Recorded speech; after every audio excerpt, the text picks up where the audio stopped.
জুলাইয়ের সব শক্তিকে ঐক্যবদ্ধ করে সচিবালয়ে থাকা আওয়ামী লীগের দোসর ও ভারতীয় ষড়যন্ত্র রুখে দিতে মার্চ টু সচিবালয় কর্মসূচির ঘোষণা করেছে জুলাই ঐক্য। এই ঈদে জামা জুতো অ্যাক্সেসরিজের ডিসকাউন্ট। সকাল 11:30টায় ঢাকা বিশ্ববিদ্যালয়ের রাজু ভাস্কর্যের সামনে থেকে মিছিল নিয়ে সচিবালয় অভিমুখে যাত্রা শুরু করবে সংগঠনটি।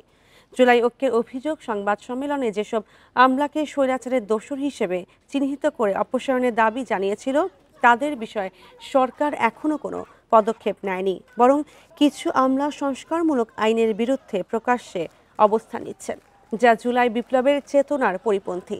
এর নেপথ্যে রয়েছে ভারতের কৌশলগত প্রভাব।